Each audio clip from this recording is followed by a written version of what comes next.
What is up, guys? Welcome back to another episode of the Fantasy Fellow Show. My name is Kyle.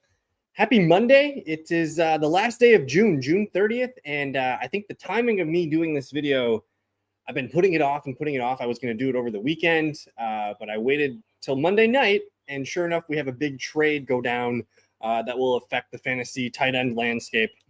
So we'll get to that when we get to those respective teams, but essentially what we're going to do in this video, and I've kind of done these videos like in August when I'm prepping for fantasy redraft leagues and things like that. But I think now we're at this quiet point. It's June 30th. There's not anything going on for fantasy. There's no teams practicing or anything. So we're going to use this quiet space here. It's 4th of July week. We're going to use this quiet time to kind of just go through each roster, each fantasy depth chart. And I'm just going to give you guys some thoughts and kind of what I'm thinking about each team and who we're targeting and what we want to be looking for, for throughout training camps in July and things like that. So we're going to hop into a screen share here. And I am running a promo right now on the fantasyfellowship.com. If you guys sign up, there should be a link in the description. If you use the code SUMMER, you're going to get 40% off basically for the season-long package, which, you're going to get access to the projections and the cheat sheets and all that good stuff. But then you're also going to get all my in-season, regular season content, rankings, things like that, waiver wire, all that good stuff. So we're going to use our lads. I'm going to kind of reference my projections on the other screen. So again, if you guys want to see the projections and the rankings, check out the fantasyfellowship.com. But I'm going to start with we're going to start with the AFC East. We're going to try and give each team a couple minutes here and show you guys what we're working with for fantasy this season. Obviously, the Buffalo Bills, I mean, this is all Josh Allen. We know this, that he is the guy that pretty much everything runs through in this offense. Josh Allen's the QB1 off most boards here. I think, you can make a case for Lamar or whoever, but I'm fine with taking Josh Allen. We know that he's got that safe rushing floor. It's just another year of questions at the weapons. They did bring in Josh Palmer. They brought in Elijah Moore. They didn't really draft anybody until the 7th round. They brought in some retread guys here to see if they can stick. But we know the receiving core is Khalil Shakir. I like Josh Palmer. Keon Coleman, we'll see what he can do in year 2. And I think Curtis Samuel will be more involved as he's healthier this season. And then can we get anything out of Dawson Knox? Dalton Kincaid? That's the big question, is Dalton Kincaid. Can he take the next step? I think we kind of know what Dalton Kincaid is. I don't know if he's ready to be a top 5, top 10 tight end this season. As long as Dawson Knox there, they're gonna like Dawson Knox's toughness and his ability to block and all the dirty work stuff that he does, which will limit Dalton Kincaid from getting that elite usage that we're looking for at tight end. But as far as drafting Buffalo Bills, I think Josh Allen is on our list. You want to try and draft him if you can. And what's cool is you don't need to worry about stacking Josh Allen. If you just want to draft Josh Allen, you don't really have to have his receiver or tight end or anything. You kind of just collect pretty much 80% of the offense there with Josh Allen alone and just be happy that, hey, you have the best quarterback for fantasy in football. So I don't really need to talk about Josh Allen. We do need to talk about James Cook in this running back situation a little bit. I think James Cook right now, with the holdout going on, it's interesting. He did report to mandatory camp, which is a good sign. I do think that the team is likely to give him some kind of an extension or at least make sure that he's on the field because, after Josh Allen, what do they have? Like, James Cook is their best player besides Josh Allen. You can see that with the touchdowns that James Cook got last year. If it's not Josh Allen doing it, it's James Cook getting a big play. And I think James Cook right now, starting to fall in drafts, he's looking like a really strong running back too. If you can get him on a discount, if you're drafting in July or August for your redraft league, I think I'm willing to pull the trigger on James Cook and hope that he does get extended. His 2 or 3 year outlook still looks pretty good, even if it's with the Bills or not with the Bills. Like, someone's going to pay James Cook to be their running back 1. So I think there's a little bit of dynasty value here with James Cook if you want to try and get him. He's an ascending player. I think the touchdowns finally came for him last year. I expect him to continue to be a good player. So I'm taking James Cook when he falls. But I'm very interested in Ray Davis. I think Ray Davis is a good RB2. I kind of want to see what happens if there is more room for touches for Ray Davis. I'd like to see him this year. I think he's earned those in just limited duty last year. He did look pretty good when he got a few starts and he made some big plays. I remember like a 70-yard catch or something like that. So we do like Ray Davis. He is a handcuff, though. I don't see him having standalone value unless James Cook is missing from this lineup. But Ray Davis belongs on your bench. Good best ball pick. And then let's untangle this receiver core a little bit. I want to take, in full PPR, I want Khalil Shakir as my wide receiver 3 or my flex, my 4th receiver. That looks pretty good to me. I do think Josh Palmer is a great best ball pick right now. He's going to catch 5-6 touchdowns this year, probably 800-some yards. I think he's going to be their most consistent receiver, not named Khalil Shakir. And then Keon Coleman.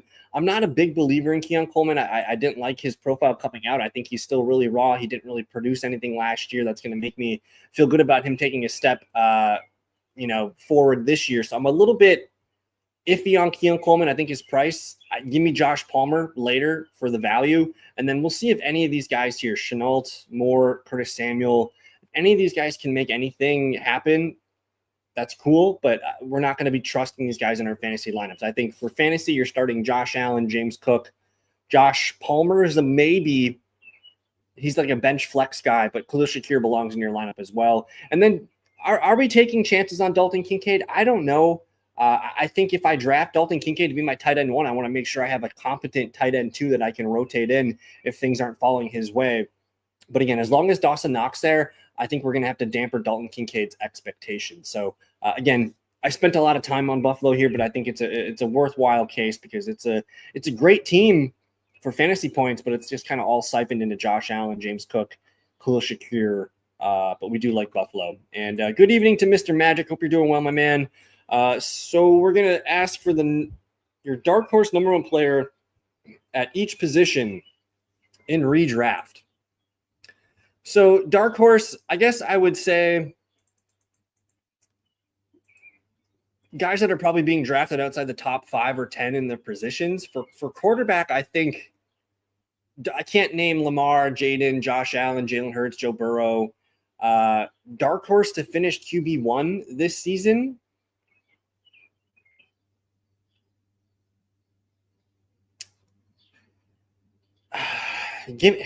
That's tough because not a lot of guys can be the dark horse here. I think it's very likely that one of those 5 QBs are the dark horse. I will go with Dak Prescott. I think the Cowboys are going to throw the hell out of the ball this year. Adding George Pickens and ignoring the running back position again. I think Dak Prescott and the Cowboys lead the league in passing numbers this year. So I'll go dark horse Dak Prescott, my QB1. Dark horse running back 1. I'm just looking at some numbers here. I can't name Bijan, Devon Achane, Gibbs, CMC, Barkley, or Genty. So I'm going to cross those guys off the list. Dark horse RB1, I will go. I'm not going to list Josh Jacobs or Bucky Irving. I'm going to say Jonathan Taylor. I don't know if that's much of a dark horse, but I think he's set up again to get well over 300 carries. If they do get an upgrade at QB from Daniel Jones, that's great. But we know that when Anthony Richardson's healthy, like JT's still going to eat. JT is the offense. And I think maybe that's not like a real big of a dark horse, but I think Jonathan Taylor has the opportunity to run for like 1,700 yards. He can get 15, 16 touchdowns. Otherwise, a deeper dark horse, RB1, we'll go Breece Hall. Just a random thought there. Dark horse at wide receiver, I'm going to go, I don't know if Drake London's a dark horse call, but I think he could be very high in targets this year. And if he runs hot on touchdowns, that's going to be Drake London for you. Otherwise, a dark horse at the receiver position, we'll go Nico Collins. I think just healthier offense for Houston could be a big deal. He could easily get like 1,700 yards, and I could see him catching double-digit touchdowns. So we'll go Nico Collins there if he runs hot. And then at the tight end position, it's going to be hard to unseat Bowers or Trey McBride. I'm not going to call Sam Laporta a dark horse. I can't call George Kittle a dark horse. I'm going to say dark horse Evan Ingram. I could just see Evan Ingram leading his team in catches. We like Dak. I don't know if I can see Kamara because I just don't know if the touchdowns are going to be there for that Saints offense. But I do think Kamara is a sleeper at this point with his ADP. I do feel pretty good about Kamara this season. But we're going to move on to the Miami Dolphins here.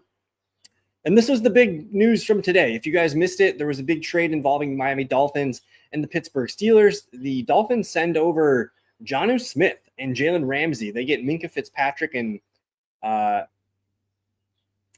who else did the Dolphins get? I can't remember, but I know they got Minkah Fitzpatrick back. Maybe they got some draft capital back in this exchange. But this is a different offense without Jonnu Smith, man. I had to boost Jalen Waddle. I had to boost Tyreek Hill. I had to boost Devon Achane. I even had to boost a little bit of Malik Washington. I have no idea who the tight end is going to be. I think they're heavily involved in adding a tight end via trade, so we'll have to watch for that. Whether it's – I like the Raiders guy, Myers. I think that could be a good one. Cole Kmet's another one that I want to keep my eye on. So I don't think the starting tight end that we care for fantasy is on the Dolphins roster yet. But I do like Julian Hill a little bit. I think Pharaoh Brown's just a fine veteran replacement level guy. And that if this is the cast at tight end, I think it's going to be non-existent for fantasy. It'll be tight end by committee. So let's just go ahead and cross tight end off the list. Again, I just want to note Julian Hill. I like his athleticism. What do we do with Tua?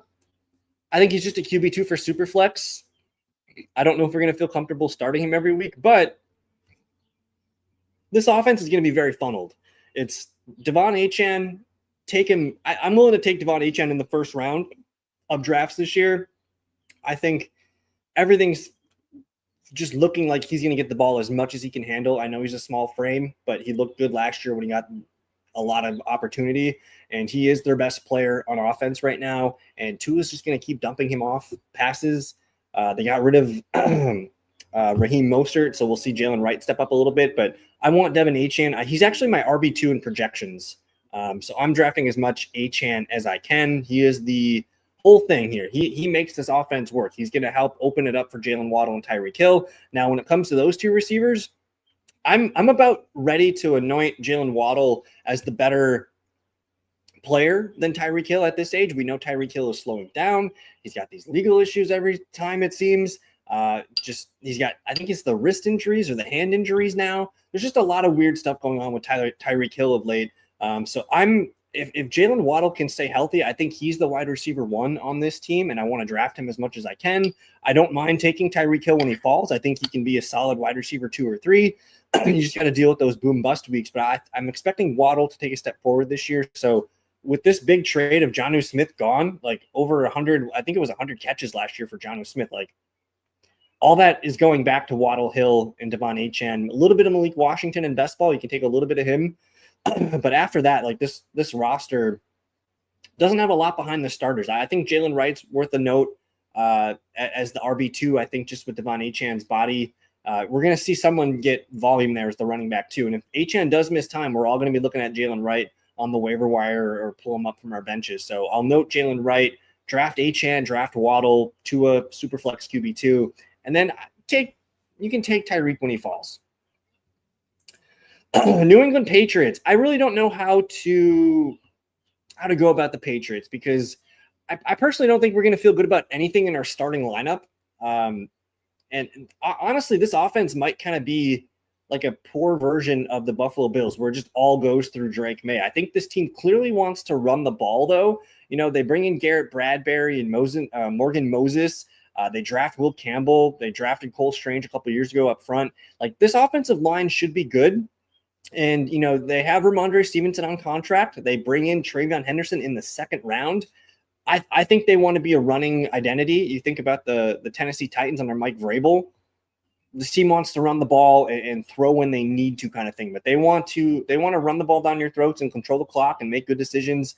And that's going to help Drake May. I think Drake May, he's got the legs that you like for fantasy. I don't think he has the weapons to make him a legit like top 5 QB, but I think he's got top 10, top 12 QB upside. So I've been liking him a lot in super flex leagues. I also think, you know, if I want to wait in a redraft league, especially a 1 QB redraft league, give me Drake May and Trevor Lawrence as my duo. I'll play matchups and figure it out. I do think Drake May can be your top 10, top 12 QB1. So we're buying Drake May. The running back room, I find extremely difficult. I think both guys are going to be frustrating to own, Ramondre and Travion Henderson. In games where they're favored to win or to at least be close, you're going to see Ramondre Stevenson get the bulk of the carries. I do think Travion Henderson is going to be a receiving back, probably a guy that maybe gets 5 to 10 carries per game. I don't see him overtaking Ramondre Stevenson unless he's injured, of course. So I'm kind of off Travion Henderson in redraft leagues. I do think, yeah, he could be a guy that you hold on to for later in the year if things are not looking good for Ramondre and Henderson's looking good. He could overtake that number one role and run with it. But I think Ramondre is still a good back. He's a short yardage back. He's still a good pass protector and a good catcher. He does have value in PPR leagues. And I think if they do get it in the red zone, it's going to be Ramondre out there, not Travion Henderson. But who knows? Maybe that's a moving target. And as the season goes on, Henderson becomes a better value. But for me, I take the value on Ramondre in my fantasy drafts right now. And I kind of avoid Henderson just a little bit. I think he's a little overpriced for a 1B handcuff type running back in a PPR, format. I'd rather have Austin Eckler than Travion Henderson, to be that kind of back that I'm looking for. Tight end, Hunter Henry can be your low-end tight end one. Austin Hooper's there in case we need him for waiver wire. But Hunter Henry's going to be fine. If you miss on tight end, he can be one of your 2 tight ends if you want to go with 2 guys. And then at the receiver position, we got Stephon Diggs, just another year older, coming off of a serious knee injury. I don't find myself super excited about Stephon Diggs, but everything looks good so far in early reports and OTAs and things like that. So I'm open to him being like a wide receiver 3 flex. This just isn't what I like to bet on. An older receiver coming off a bad injury, but he's the clear alpha receiver in this lineup. So he's probably going to lead the team in targets and yards and receptions and probably touchdowns. So I think he does have value in redraft leagues this year. But Demario Douglas is the sleeper here. I think in a full PPR league, I think we could see Demario Douglas catch another 60, 70 balls this year if he stays healthy. Just a kind of a guy that lives in the middle of the field, short yardage target. But honestly, this is not really an offense that I think you need a player from. If I'm drafting a Patriot, I want it to be Drake May. And keep an eye on Kyle Williams. We'll shout out Kyle Williams here. He could be one of their top receivers this year. I think it's going to take him some time to get on the field because Mac Hollins is just a good blocker. The coaching staff's going to love Mac Hollins. They know what they're getting. But we could see Kyle Williams mixed in. I just think it's going to take some time for Kyle Williams to get up to startable fantasy status. Alrighty, moving on to the New York Jets. And if you remember, I did mention maybe Breece Hall as a dark horse for RB1. Because you got Justin Fields, man. This run game is going to be sick. I think the Jets could be a team that leads the league in rushing yards. I think their offensive line should be good. They got Fashanu, Vera Tucker. They draft another first-round right tackle here.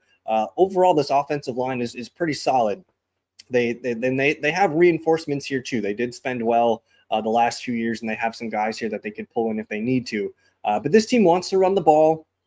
I think Breece Hall's a value right now, man. He's going to be the identity of this offense. They want to run the ball with Breece. They want to get him the ball in short yardage situations and hopefully in screen game situations. I think Breece Hall's in for a nice bounce back year from last year. He was like RB16 last year. You're buying a dip. I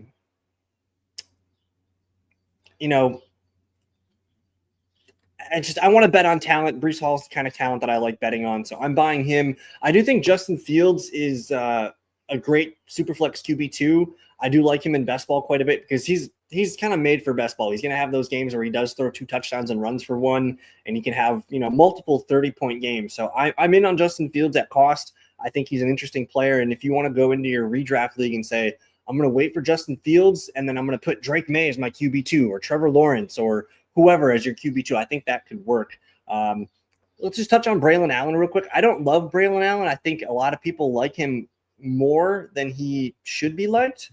I don't see Braylon Allen stealing a ton of work from Breece Hall. They're going to use him in some short yardage situations and things like that, but I think he's a clear handcuff back. I don't know if he's involved in the offense enough to make me frustrated with Breece Hall. And hey, good evening to my guy Scott here. Hope you're doing well. We just covered the Dolphins, but let me finish the Jets and we'll talk about that real quick. I'm frustrated with it because it just took a dump on 2 tight end spots for fantasy. So it does suck.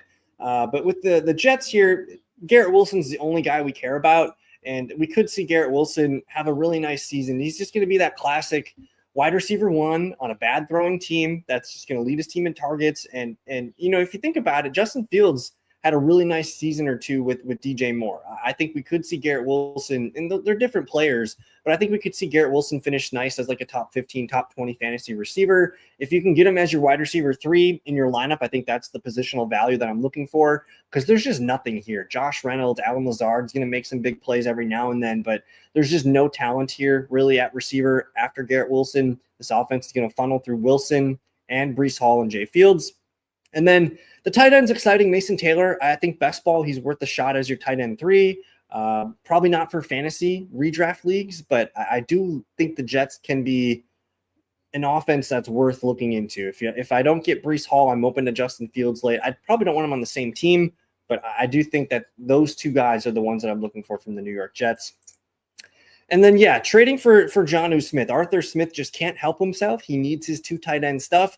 I think Darnell Washington's limited, so Jonnu Smith kind of unlocks an exciting part of the offense here. Because Pat Freiermuth, Freiermuth is your prototypical tight end.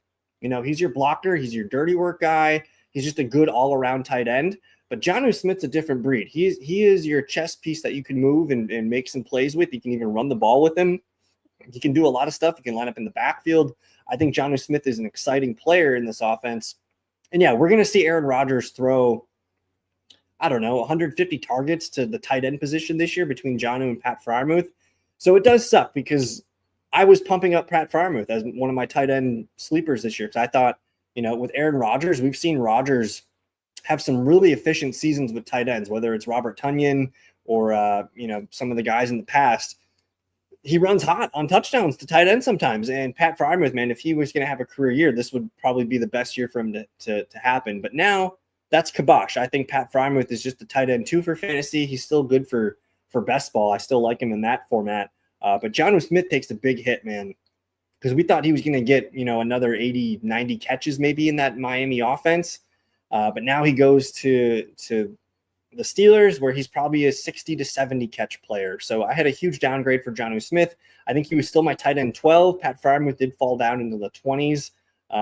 So yeah, I don't know why we had to do that. I'm excited to see what the Dolphins do though, with their tight end spot, because they do need a tight end. So we'll figure that out along the way. But yeah, puzzling, not good for fantasy because it just put a hole in both Pittsburgh and Miami's tight end spots. And I think both tight ends were going to be draftable this year. So a little bit frustrated. We're going to hop on over to the NFC East. And this is a team that I keep gravitating towards because, again, they did nothing. They didn't add anything at running back position that I'm excited about. I think Javonte Williams is fine. He's probably going to lead the team in touches this year. He's worth a low-end RB2 flex spot. Miles Sanders, we kind of know.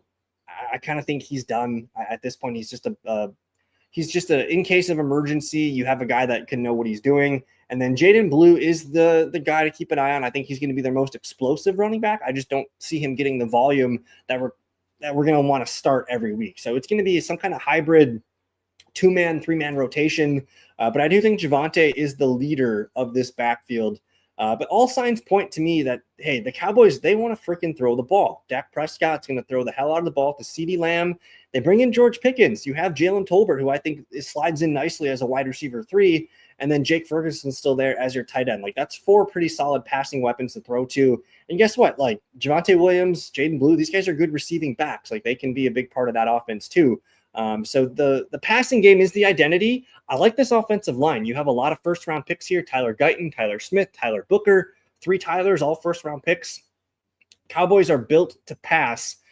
So I don't want to call him a dark horse because he's not, but CeeDee Lamb to me is the wide receiver 1 this season. I'm going to bet on him picking up where he left off just a couple years ago and just being that beast. I think Dak Prescott healthy for a full season.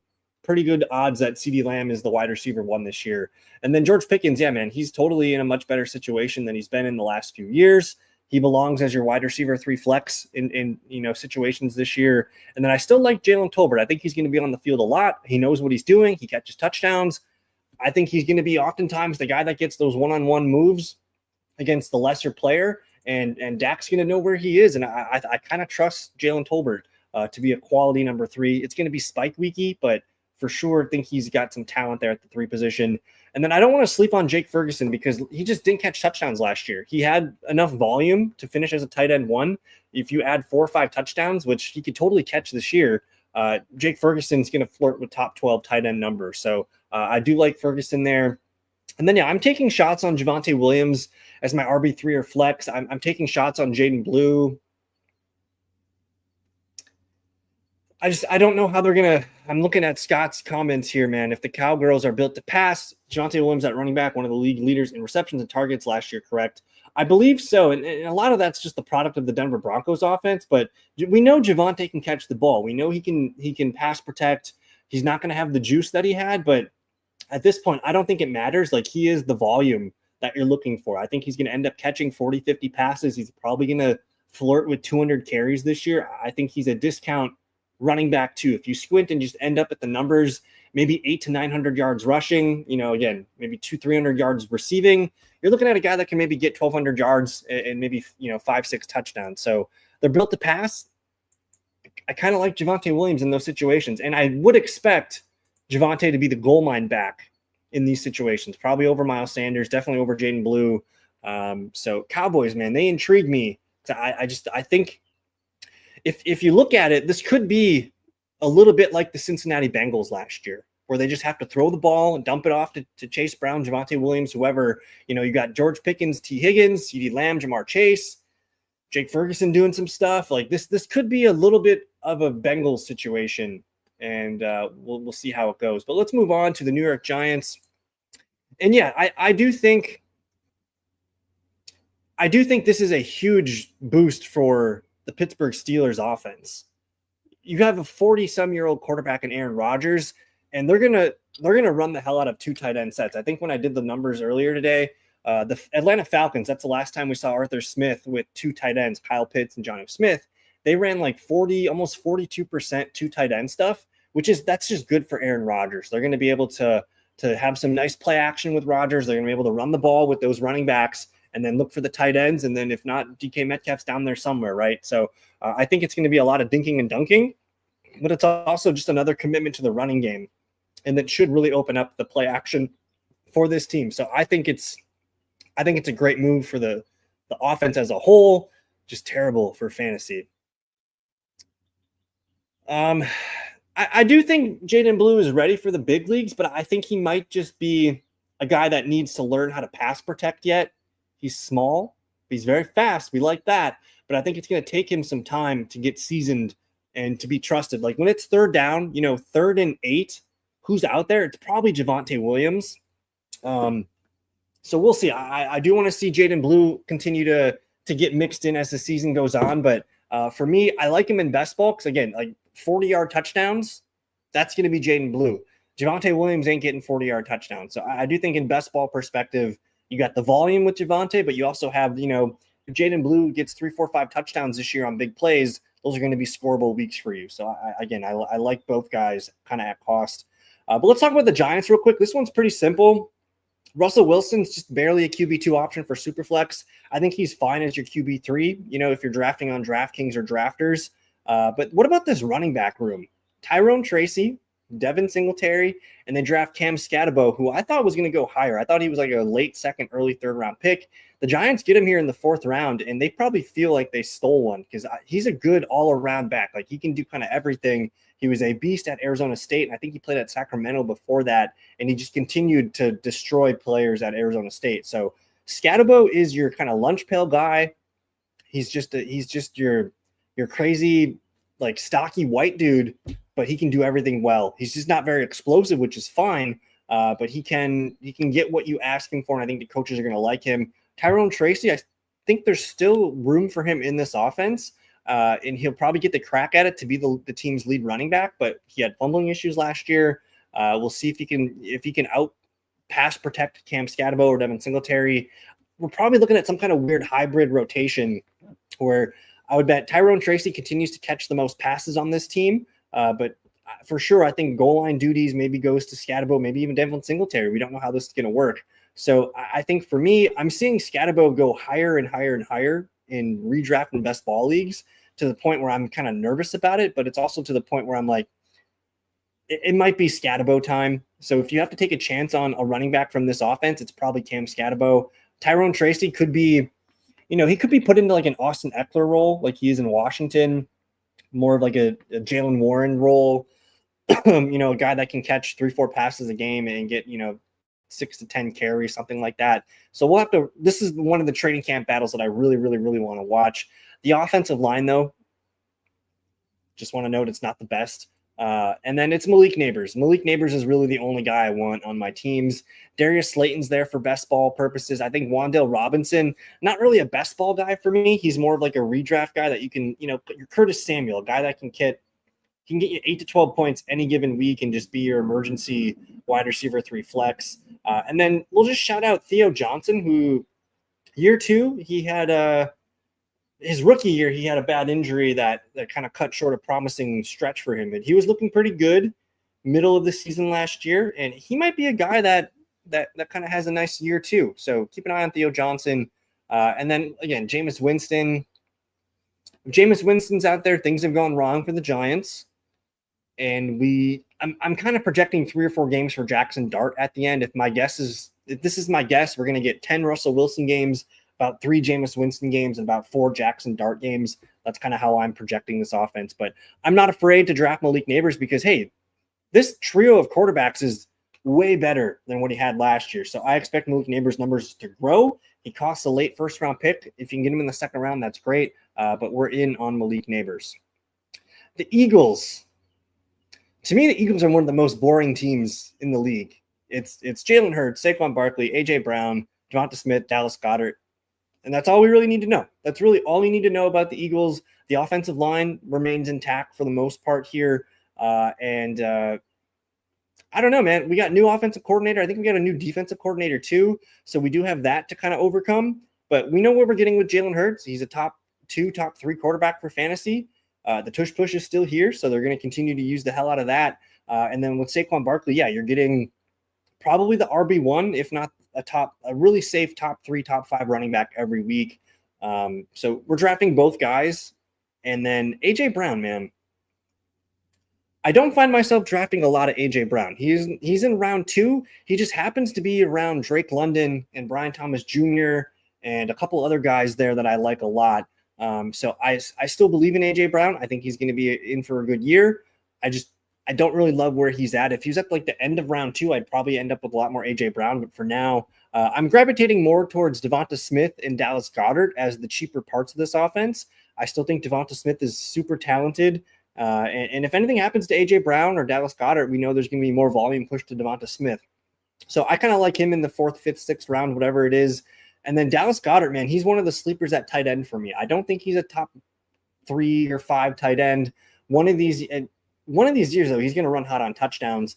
And it could be this year. He's in a contract year. There's been rumors of him getting traded. I don't think they have enough, quality tight ends behind him to trade him, though, unless they're getting one back.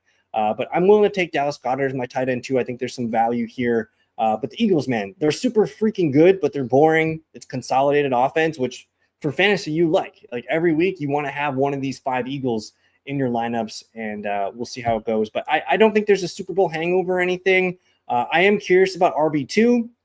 I don't think A.J. Dillon's any good anymore, so I'm kind of interested in Will Shipley super late as my RB5 or 6 if you guys want to grab someone on your bench in best ball.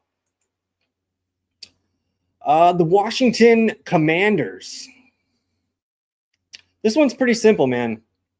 It's Jaden Daniels. He's not a dark horse to be QB1, but I don't think it's crazy if he does finish QB1 this year. We know he's got the most insane rushing upside, not named Lamar Jackson, and he turned out to be a pretty damn good and efficient passer last year. They bring in Deebo Samuel. They did bring in Michael Gallup, which is interesting to note there. But overall, this offense isn't changing all that much. We're just going to see a little bit of Deebo Samuel running the ball and getting some manufactured touches to Deebo Samuel in the passing game, which is pretty much what they lacked last year. They did not have a guy that they would throw the ball to short and just do some things and get 5-6 yards after the catch.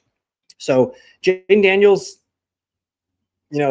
I myself don't draft a lot of Josh Allen, Jalen Hurts, Lamar Jackson because I want Jaden Daniels. So I'm all in on Jaden Daniels. Now the running back room, they didn't really do anything. They added a 7th round pick here in Krosky Merritt. So Brian Robinson, he's the lead back in this offense. Austin Eckler, who was very, very consistent in PPR purposes last year, he looks like to me, if you're drafting on DraftKings or if you're doing drafters, I like Eckler's value a lot. I think he's going to be heavily involved in the passing game. And Brian Robinson has had trouble staying healthy in the past couple of years. And I think Eckler still has something to prove. So I find myself grabbing more Eckler because he's cheaper. But we should probably talk about Brian Robinson a little bit. He did battle injuries, like I said, last year. But I do think, man, he's a volume play. He's a guy that's going to get 15 to 18 touches per game. He'll catch a pass or two. He'll be the goal line back. He's not a dominant running back, but again, he's just your volume play where he can, if he gets me 80 yards and a touchdown every other week, and on a bad week he gets me 60 to 70 yards, I think I'm going to take that and just leave him in as my RB2 every week. So I'm coming around to Brian Robinson just being kind of that lunch pail guy where, hey, I'll take the 6s and the 7s because he's going to end up getting me 15, 16 points most weeks. And then PPR league will, go over 20.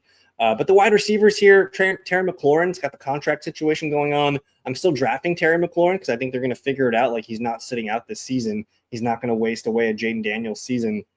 So McLaurin, though, ran super hot on touchdowns last year. He's never been a touchdown guy in his career. I think those come down this year, especially just with Deebo Samuel being there and a couple of the other guys. I think the red zone offense could change a little bit for the Commanders.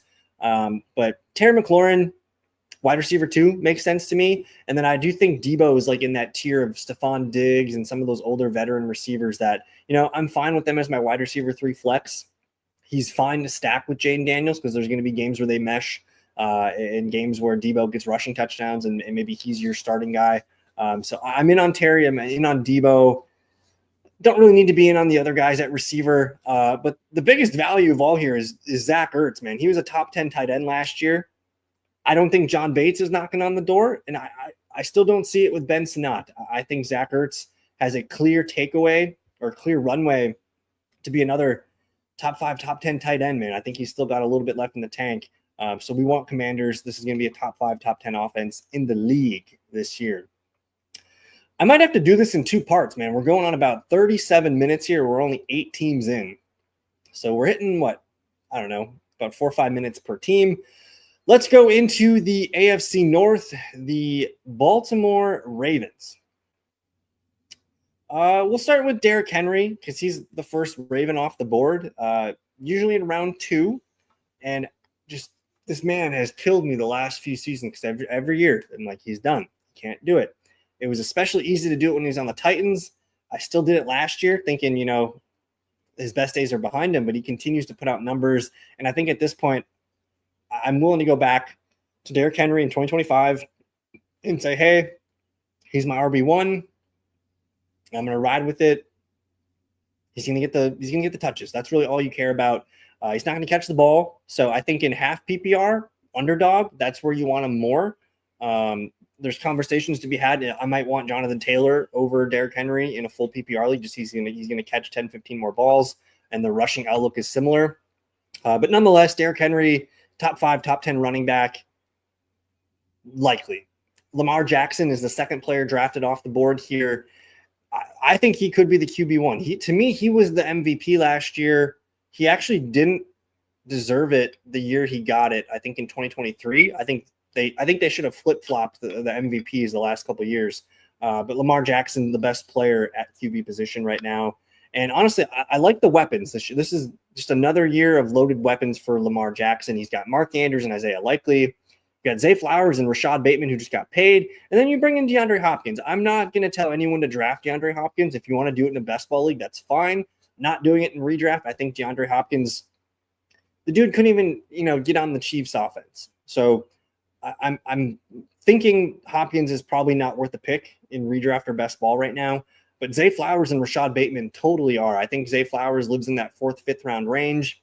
He's a wide receiver 3 with some upside every week to go off for 20 or 30 points. And then, Rashad Bateman, he's a touchdown guy. I think if you're in a half PPR format, in leagues where, it's big yardage plays, stuff like that, I think Bateman can be a nice flex option. I don't know if we're going to feel good starting Bateman every week in our lineups, but he's starting to figure it out. and be a nice outside receiver in this offense. And if he catches another 7, 8, 9 touchdowns, like he's going to finish as a top 30, top 36 receiver. So drafting Zay Flowers to be the leader in receptions and probably targets on this team, but touchdowns and yards could be Bateman this year. And then tight end, man, I'm still betting on Mark Andrews. Like after it took him a little bit of a ramp up in September, like Andrews was a great top 5 tight end the rest of the season. So I'm still in on Mark Andrews. I don't think they're going to trade him.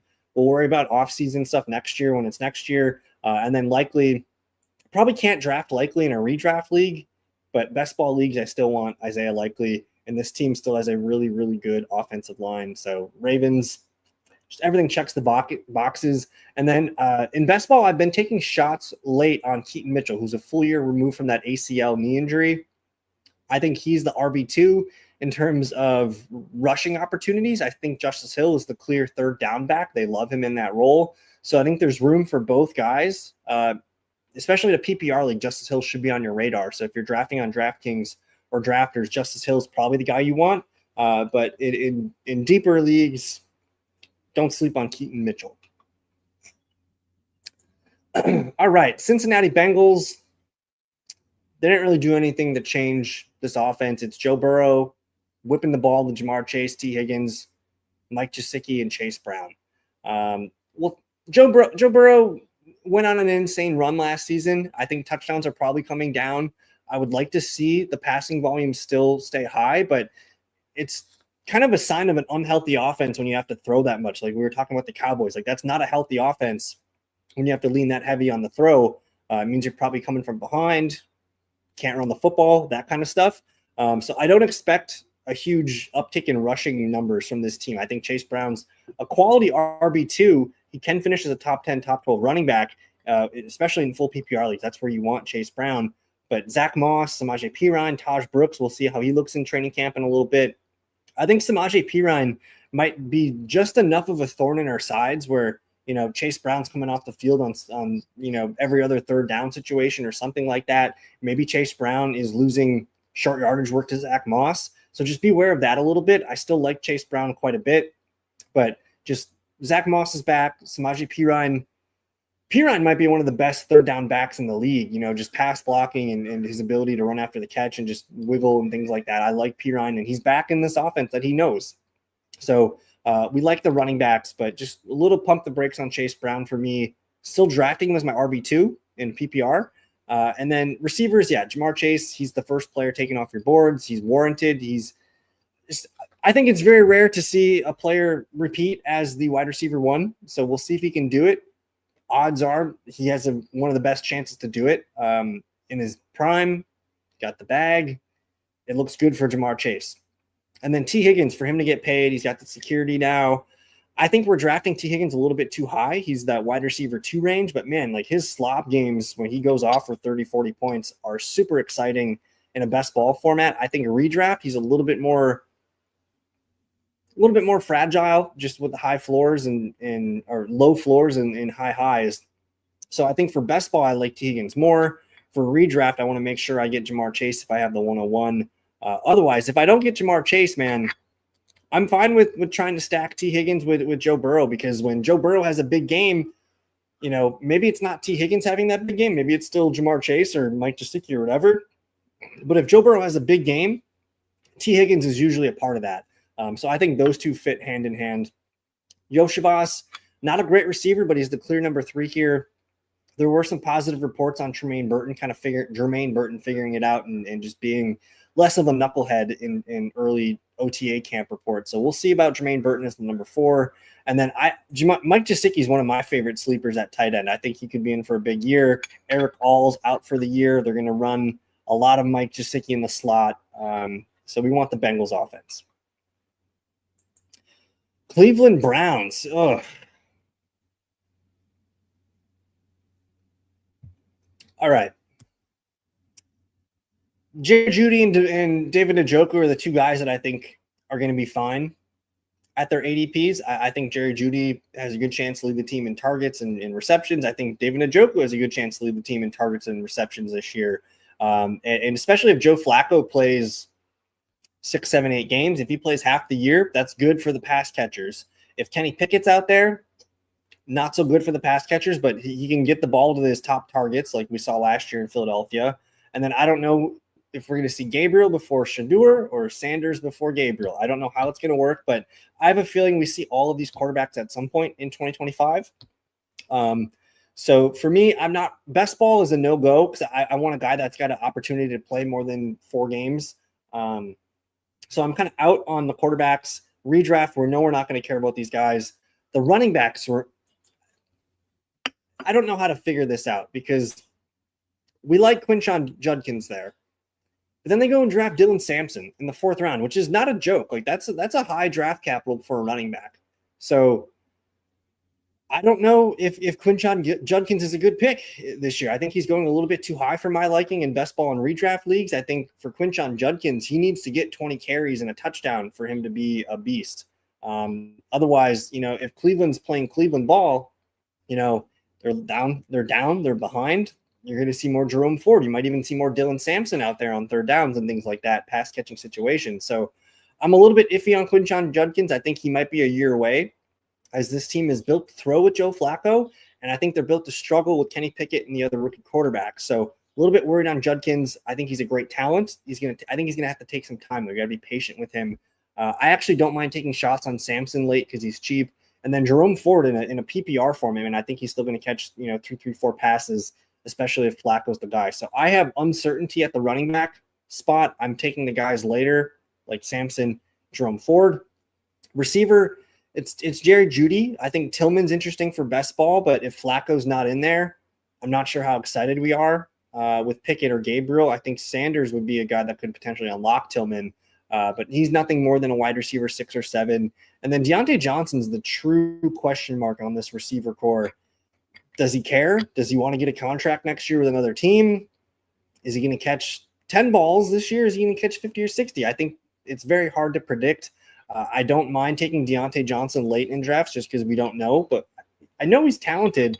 We just don't know if he's got it all figured out, up there. So we'll see about Deontay Johnson. He's just a flyer at this point. And then I'm still taking Njoku as my tight end 1 because he is going to be a huge part of this offense. And tight end, man, if you can get a guy that catches 70 balls this year, you're in good shape. So Cleveland, they're going to eat it this year, but it should be an offense that gets the ball to its guys. And yeah, I've seen good reports. On both these guys, but we gotta see some training camp, see some preseason. I don't know if we're going to be super excited about the passing offense outside of Jeudy and Njoku. Pittsburgh Steelers, man. I just updated my projections today. I honestly don't know what to think about this team, man. For fantasy, I think it all kind of sucks. I think Rodgers and Metcalf is not the best tandem. Like Rodgers needs a guy that can get open quick. That's not DK Metcalf. So who's going to get open quick for this team? It's probably going to be Jonnu Smith. It's probably going to be Pat Freiermuth in the short area games. It's probably going to be a lot of dump offs to Jalen Warren and things like that. I'm a little bit nervous here. I don't draft a lot of DK Metcalf. I'm not taking Robert Woods. I do like Calvin Austin just because he's really dirt cheap. And we want to just put a pin on Roman Wilson to see if he takes a step forward here in year 2. I was actually pretty excited about Wilson entering his rookie year. He just wasn't healthy. So for me, the receiving game, I think it's going to be wildly inconsistent. The one thing that I think you can bank on this passing offense will be the tight ends will be used a lot. So I do think Jonnu has top 10, top 12 upside at the position. You don't go and trade for this guy unless you have a plan for him. And I think Arthur Smith's the perfect guy to have a plan for Jonnu. So to me, Jonnu's the 1A, Pat's the 1B. Pat could lead in touchdowns. Jonnu's going to lead in receptions and targets, things like that. Pat's just a tight end 2, but I think Jonnu's got the tight end 1 upside. Aaron Rodgers, just a quarterback 2, 3 for super flex leagues. Not super excited. I do want to see how Will Howard looks, though, in training camp in preseason. I think he's a guy to keep an eye on because if he looks good in preseason this year, they might be like, okay, let's give him a chance next year as our guy and go from there. Or not, we have Mason Rudolph and Will Howard to compete next year. We'll figure it out. But this running back room, man. If you've watched my stuff, you guys know I'm a huge Jalen Warren fan. I think he's a fantastic running back. I think he's an all-around running back. He can run between the tackles. He can catch. He can pass pro. He is, I think, the best running back on the Steelers' depth chart. Now, the Steelers had Najee Harris the last 4 years. They drafted him in the first round. I think they kind of felt like they had to play Najee Harris to warrant that pick. But, hey, they didn't bring him back. So we're really going to watch training camp for this rotation. Yeah, they have 5 guys here that are fine. I think Cordero Patterson will get some touches randomly. Trey Sermon's just purely a backup. Kenneth Gainwell is a really solid pass protector and third down guy, short yardage guy maybe even. But Caleb Johnson's the most interesting guy here because he's a guy that can take the workload, man. He can, when the Steelers are playing Steeler ball, he can get 22 carries, 100 yards, and a touchdown or 2. So I do think Caleb Johnson has a chance to lead the team in carries, but I'm not going to count out Jaylen Warren. I'm still drafting Jaylen Warren at cost. I'm taking my minimum shares on Caleb Johnson, but I think at the end of the day, I want the pass catching upside of Jaylen Warren. I don't think Caleb Johnson's going to be trusted in passing situations. So to me, Jaylen Warren, 40, 50 catches this year, 170, 180 carries, something like that. He's kind of the guy that I'm gravitating towards. And then let's see what Scott's saying here. I don't know what's going on with Fannin yet. I think that we're going to see him kind of moved around in that Delaney Walker kind of role. I think it's going to take Fannin some time because it's not easy to learn the tight end. That's one of the hardest spots to learn. And if they want to do some fun things with him, I think it's going to take him some time. But I think we're going to see him move around, and they do some stuff with Njoku too. So we'll see. I think Fannin's dynasty outlook though is exciting. I think DK Metcalf is the opposite. Rodgers needs a guy that can get open fast. He needs his Devontae Adams. He needs his Garrett Wilson. Rodgers doesn't have a lot of time back there to move with his legs. He needs a guy that can get open in 2, 3, 4 seconds, throw. Metcalf's going to have a lot of those go balls and those comebacks and those out routes and things like that. And Metcalf's going to have to learn how to get open quick. I think it's going to be probably a fine best ball season for Metcalf, but in terms of redraft, you're going to have a lot of ups and downs from DK Metcalf this year.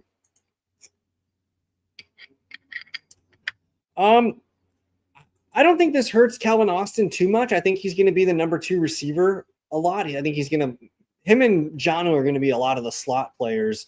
But this team wants to run 2 tight end stuff, which is 2 tight ends, 1 running back, and 2 receivers. So you're going to have DK Metcalf pretty much outside at all times. And then you're probably going to see Jonnu and Austin kind of mingle and mix outside, inside, all that stuff. So I do think Austin's fine. And he's so cheap. So I don't mind clicking on Calvin Austin. He's a big play guy. And guess what? He gets open fast. And there's a lot of manufactured touches for Calvin Austin. He's kind of a poor man's Curtis Samuel, if you will. I think there's room for him, especially deep in best ball format. So I like the Steelers, man, but it's going to be an offense that's very spread out. It's not going to be like your Cincinnati Bengals or your Eagles or anything like that. It's going to be very spread out and kind of frustrating week to week.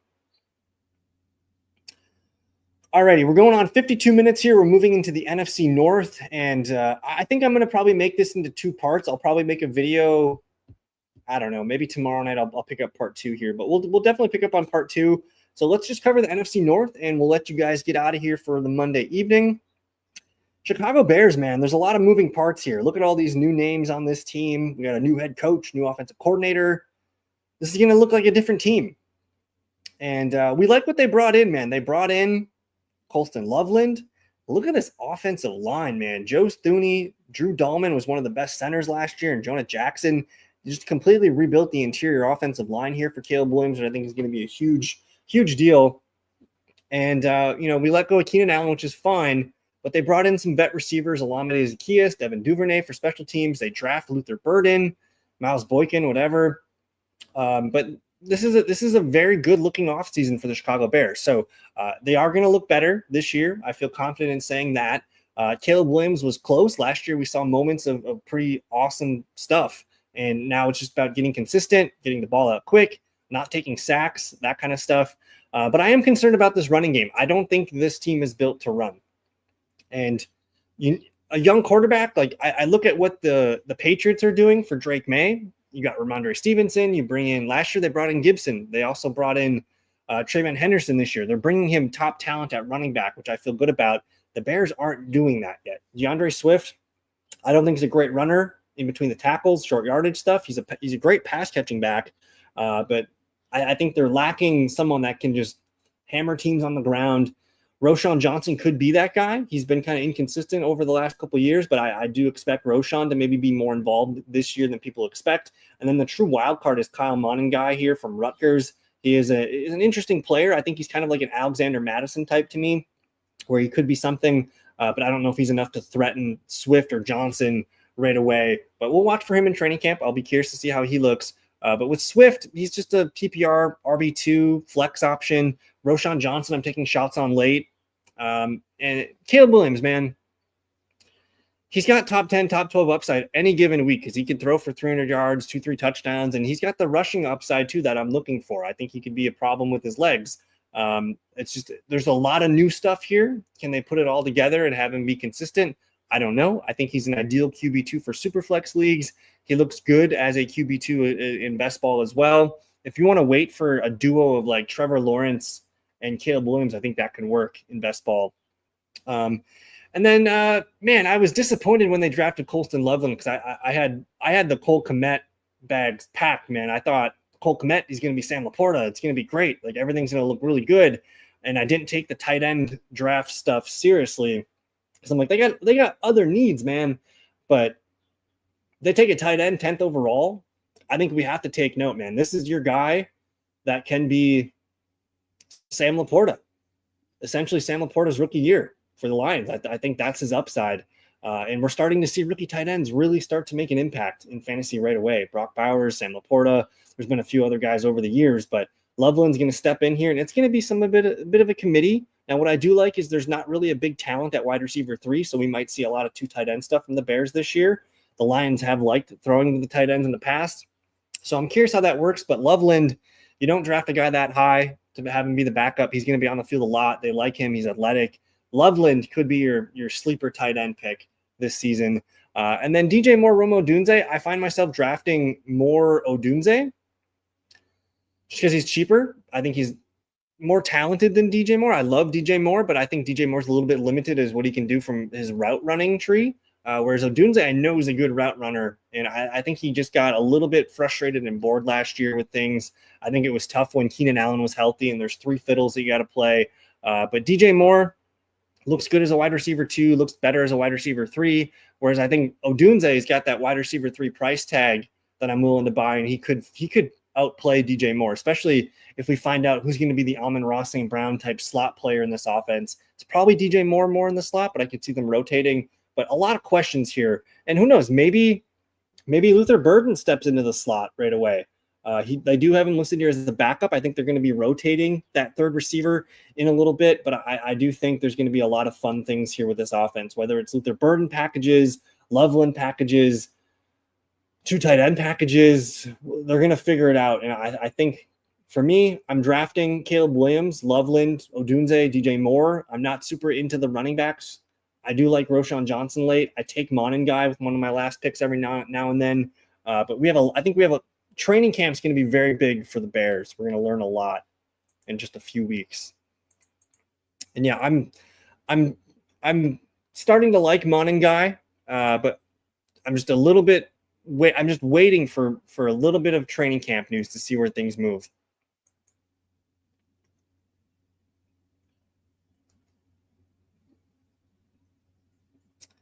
All right. I like Luther Burden. I'm a little worried that he's going to get lost. To me, I think he's the number 4 target in this offense, whereas it's different in the past with Amon-Ra St. Brown, who's been their best slot player.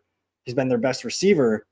I don't know if I see him having that kind of upside, but I could see Luther Burden getting some carries, getting 3-4 quick manufactured touches per game.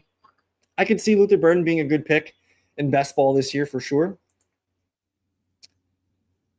Let's talk about the Lions now, man. It's rinse and repeat. Nothing's changed. They got a new center. They brought in a new third quarterback. They bring in Isaac Tesla, who I think is interesting from a dynasty perspective. I think he's going to maybe compete with Tim Patrick as that third receiver. I actually thought Tesla was kind of a fun project. He's a guy that didn't really have a lot of volume in college, but he's a big receiver. He's kind of like an Allen Lazard type to me, where he can block. He's big. He's physical. Can make some red zone stuff happen. So we'll keep an eye on Tesla. But this receiving core, Amon-Ra, he had the offseason surgeries type stuff. I still think he's a top 5, top 10 receiver at his floor. We're drafting Amon-Ra. I find myself drafting a lot of Jameson Williams. And I think, Scott, do you remember last year in the comments, I think we had a little comment back and forth on Jerry Jeudy versus Jameson Williams. I think we were both right last year, but every time Jameson Williams made a play, I was thinking of you, Scott, because I'm just like, I was wrong on Jameson Williams, and I'm not afraid to admit when I'm wrong. I like Jameson Williams, man. I think he's a talented player, and he's just starting to come into what he could be in the NFL, which is a pretty exciting player. If he starts expanding his route tree and doing some more things, he could be a really fun pick. So I usually pass on Amon-Ra because, again, I'm liking Brian Thomas, Drake London in those ranges. And I'm finding Jameson Williams to be a pretty good value in that 5th round range. Tim Patrick, I'm not really drafting Patrick. I'd rather have Tesla. And then, Sam Laporta. I don't need to sell you on Sam Laporta. He's tight end 3 this year, tight end 4. He could be your tight end 1 this year easily. He finally figured it out. It took him a few weeks to get mixed back into the offense properly, but down the stretch, he was humming.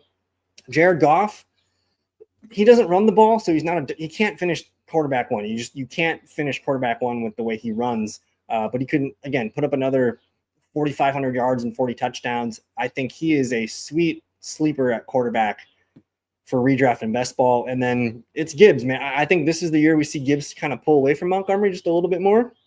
Montgomery's still a guy that's going to get the volume and the touchdowns, and he's fine.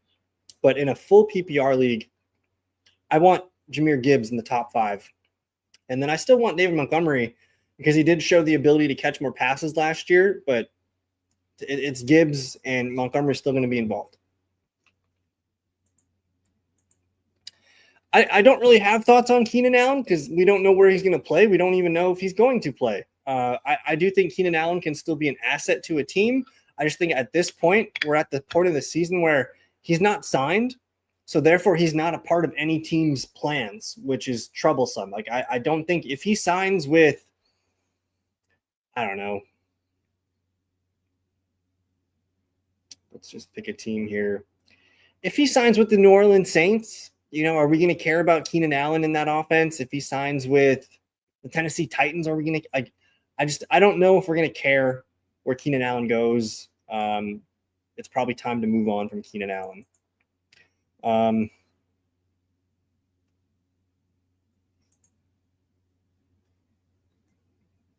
Yeah, that was confusing, but I think teams are not afraid. Like, look at guys like Mac Hollins, Alan Lazard, Nick Westbrook-Akine.